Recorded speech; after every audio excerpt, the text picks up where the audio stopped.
It's time to start. Time to show you the star. And that's easy because that star is me. It's time to start. I say it's time to start.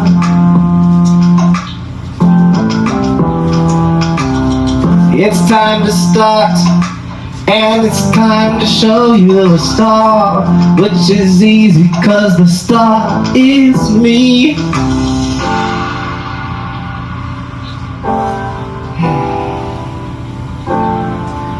I tell people that I have different mental illnesses when they catch me in a mistake.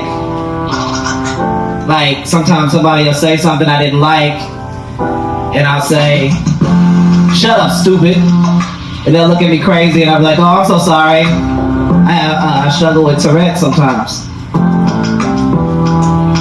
Or like, somebody will remind me of something that they told me over and over and over again, and I'll be like, "Oh, I'm so sorry. I have ADHD." And when they realize that I don't have any of these mental illnesses and I'm just saying stuff like that, I look at them and I say, "I'm sorry, you gotta pray for me. You know I have demons."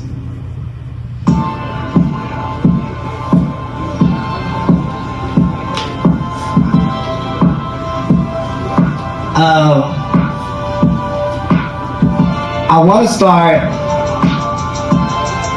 going to church, and I want to start going to a church where they're really into the Holy Spirit. I want to go to a church. I want to go to a church where they're really into the Holy Spirit. And I'm going to go to this church and have a religious experience, and I'm going to tell them that the Spirit of God has told me who in here likes to sleep with children. And I'm going to point out people who, you know, I think maybe that's what they're into or whatever. I think that the church is a breeding ground for people who are into that sort of thing. And if they don't let me do that, you know, if they say, "Hey, that's not real," then I'll just leave. And I'll be like, "Hey, whatever." But if that doesn't work, then I'll start my own church, and I'll start out small. And, you know, I'll start very just, you know, regular, howdy neighbor, that kind of stuff. And then, like, once I get to a certain size and then it starts to attract those kind of people, I'm going to start a ministry called the Electronics Ministry. And I'm going to send the people who I feel like might be doing that to the Electronics Ministry. And then the Electronics Ministry, it's just going to be fixing electric sockets with forks. It's going to be electric sockets and metal forks, and you have to try to fix it. And if God saves you, then maybe I was wrong. But that's all I have so far on that idea. It's something that I'm developing. It might not be my best idea, but it's an idea that I have. And I think that it's important to have ideas.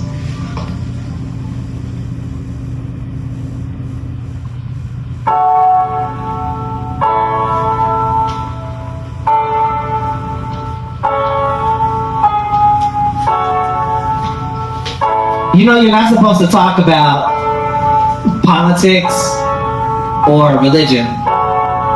And so when people ask me about politics, I say, "Oh, I'm sorry, I'm not very religious."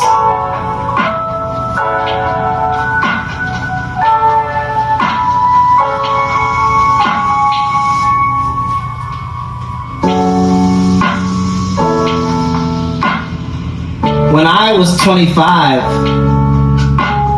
I had the confidence of a woman twice my age.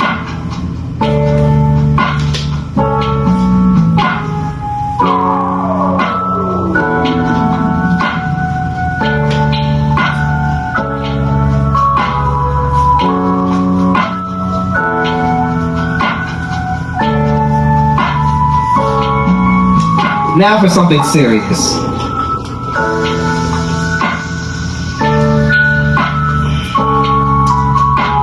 Over this weekend, I went and saw the Michael Jackson movie.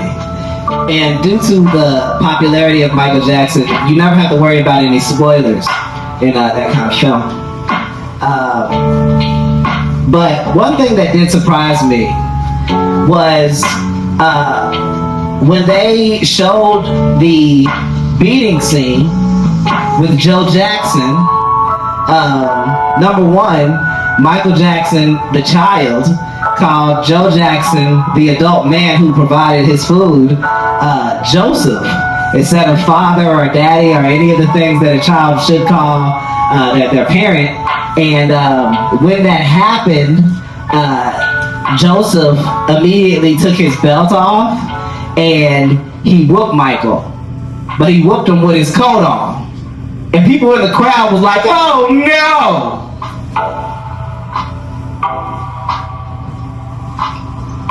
Like he had his coat on. That's not even a whooping. That's like scaring somebody with a belt. Like, Because I'll tell you something. I got whoopings in my life. And if I was getting whoopings with a coat on, maybe my life would have turned out differently. Maybe that was the secret to why Michael became so successful, is that everybody else was getting beat with hand and fist and wire hanger, and then whenever Michael would say something, he'd say, oh, boy, go put your coat on. Like, I've never got an over-the-clothes whooping was a blessing. Like, an over-the-clothes whooping is crazy. An over-the-clothes whooping is for aunts and uncles and Catholic school. You know, over-the-clothes whoopings are not actually conducive to a productive childhood. And if you go and tell other kids that you got whooped and you describe your whooping and then you had clothes on, like a coat on top of that, ain't nobody gonna feel bad for you. You know, I have traumatic memories of getting whooped.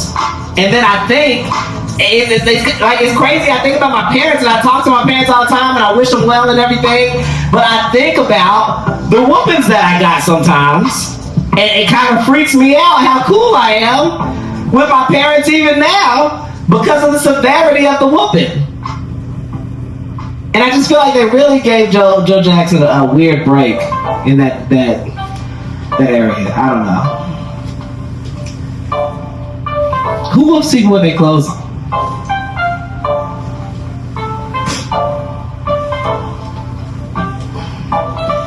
Also, you know, to conclude the matter,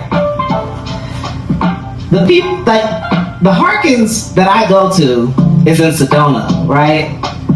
And the Harkins in Sedona is one of the worst movie theaters that I've been to in a long time. And I'm talking about just what happened to Karen about putting the movie in the cinema. Like, there was something on the screen and so it was making this weird like reflective thing, and then there was maybe 30 chairs in there, and people sat in our chair, and then I watched the lady stand in the middle aisle for about 5 minutes, like 5 minutes straight with no issue. She just kind of stood there and waited until it lit up enough for her to find a seat, and she went and sat down. So it's like she's kind of used to, I guess, this level of depravity that they are offering here in what is a particularly wealthy neighborhood. It's kind of strange that they would be doing this sort of thing.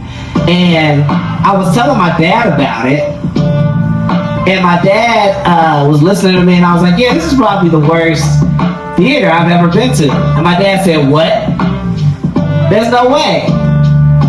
There's no way that this is the worst theater that you've been to, because it's not like you went to the theater and the same person who took the tickets was the same person who sold you the concessions.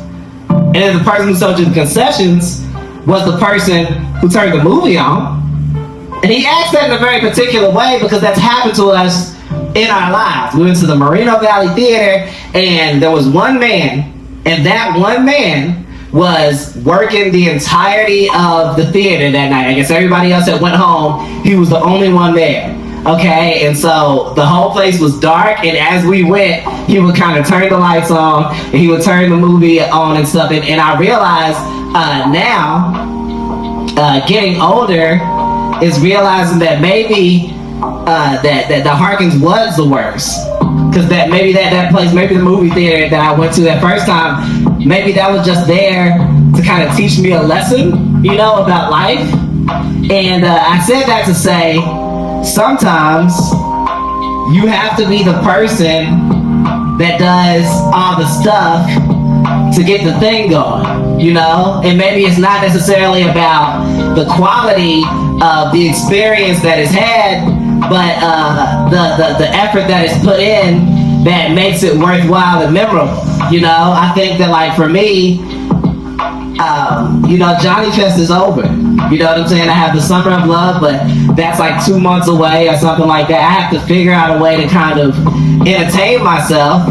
And one of the ways that I entertain myself is I have to kind of, like, you know, set up the lights and then turn on the music and then read my notes and then kind of come into the conclusion to get to the point that I am right now, you know? And because when I look back at that memory of that time at the Moreno Valley movie theater, it's a cherished moment. We talk about it for days and days and days and years and years and years. It's been so long, you know? I mean, that's what I mean. It's been a long time since then.